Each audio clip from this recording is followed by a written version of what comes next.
Hi guys, I'm the BA and welcome back for a very special UX snack.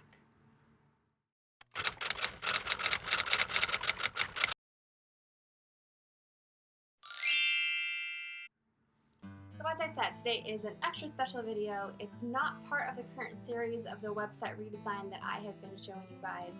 Rather, I was actually updating my portfolio and I was adding a landing page UX case study.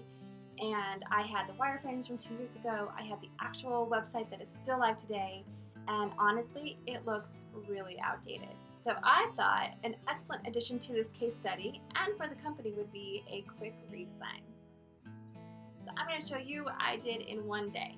I did a variation of the 4-step sketch, which is a well-known approach to ideation and iteration. It's generally performed during the sketching phase, hence the name, but I used it for rapid wireframing.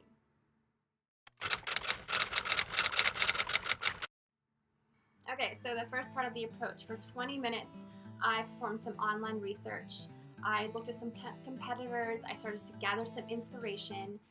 It is important to note that I do have a base of understanding on the target market as well as the research results to help guide my thinking. So now the fun part starts. For the next 20 minutes, I quickly create 3 low-fidelity wireframes of the landing page using Balsamiq. Balsamiq is an amazing tool that you can use for digital wireframing and building iterations. It's really fun to use because you can have your base layout and then start popping in different elements and features that you want to have. From the original layout, I updated the treatment of the hero image to fully cover the width of the page, and I moved the call to action for finding a location to above the fold. As I understand from my consumer research back in the day, that is really why they visit the landing pages, to find a location.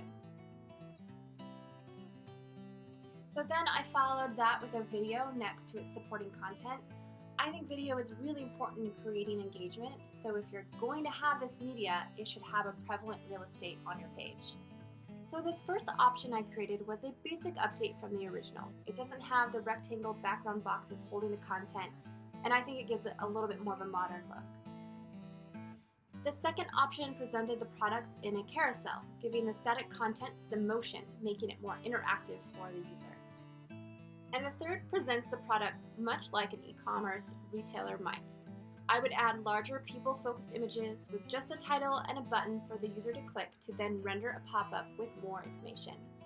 I would recommend taking all 3 versions and doing some A/B testing, but for this project, I've decided to move forward with option number 3 and have turned it into a more refined wireframe using Sketch. Take a look.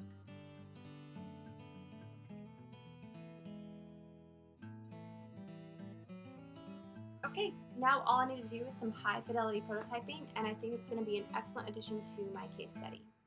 I've included links to the tools that I used today for rapid wireframing below so that you can check them out and add them to your repertoire. And as always, thank you so much for watching and happy snacking.